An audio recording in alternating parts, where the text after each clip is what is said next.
On average, 2 Ontarians die from opioid overdoses every day. Last year, 17 people died of opioid overdoses in Sudbury. I'd fractured my ankle. I was on Percocet to begin with. And obviously you build up a tolerance. So rather you eat, a bunch of perks every day that are not strong, or you can just get something stronger.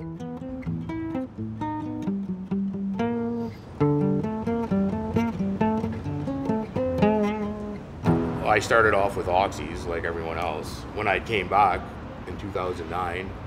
And then when they changed the formula, started doing the hydros, tried fentanyl a few times, the patches. And then I went on the methadone, and I've been on methadone for about 3 years now. Fentanyl is the leading cause of opiate-related deaths in Ontario. I've heard of people ODing in town here, but it's not in the papers as much in this town.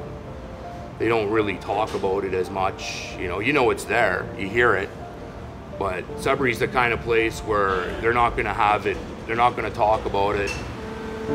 This isn't just a big city problem. This is a countrywide problem. It's happening in small towns, it's happening in mid-sized cities like ours, and it's happening in large city centers as well. Overdose and drug use does not discriminate.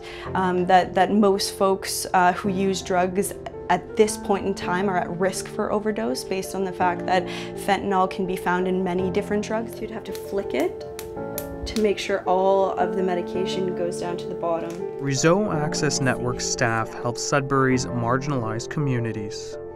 In the evening, I would, be putting on street clothes, putting a backpack on, heading out onto the street with a partnering organization, walking around in the most high-risk communities. Our outreach staff have seen over the course of the summer at least 1 death per week. Other things that we've heard reports of is sort of stuff that you can find under the sink in terms of cleaning agents and those types of things too. So there's definitely toxins and additives that are being added to, make more of the drug so that dealers get more out of it. Sudbury has seen a spike in heroin overdoses. This is when we started seeing a higher report of overdose as well, because a lot of people aren't used to using heroin. So they'll know that when they're doing a 6 milligram hydromorphone capsule, that's 6 milligrams of opiate. So they know their tolerance, they know how to work with that. And then here comes heroin that, as we're learning, isn't always heroin. A lot of the time it is cut with fentanyl. People who are seasoned drug users and seasoned opioid users and coming to us and being like, I'm scared of this stuff. I don't even want to use it. But a lot of the time, if there's not something safer like a prescription opioid available and they're going into withdrawal, they feel as though their hands are tied, and I agree.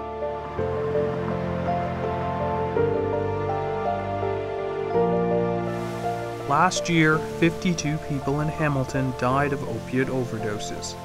It is an issue that's going to require ongoing commitment and ongoing work, and is not a simple fix.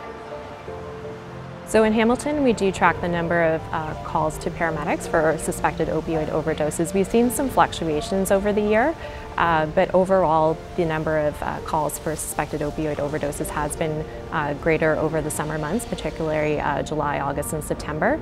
We don't know exact reasons why this number has gone up. There are a number of possible reasons, more potent drugs possibly. There's also been the Good Samaritan Act and increased awareness to call 911 if people are experiencing overdoses. Hi, this is the van.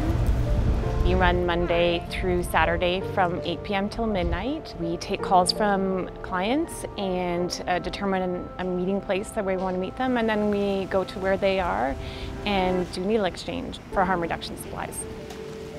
The City of Hamilton and the AIDS Network run the VAN, a mobile harm reduction program.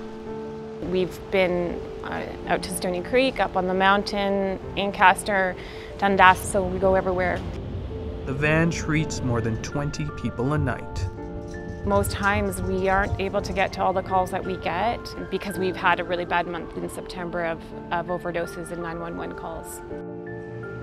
Cheryl Lynn has been a public health nurse for 14 years. It's frightening that the way that the numbers are escalating. I'm not really sure where it will end. I hope that it won't end in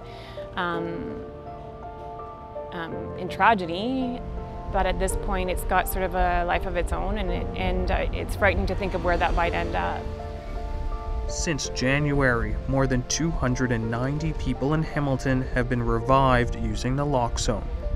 Naloxone is great, but it is a Band-Aid, right? And it's saving lives, but we still have to talk about how we're going to prevent addictions in the first place, how we're going to prevent use, and how we're going to help people who are using already.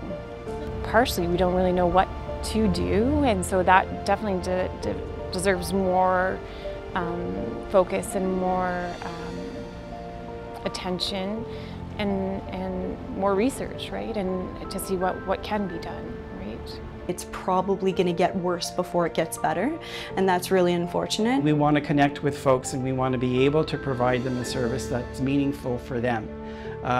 Doing that on the streets is probably what we believe is the only way that that's going to happen.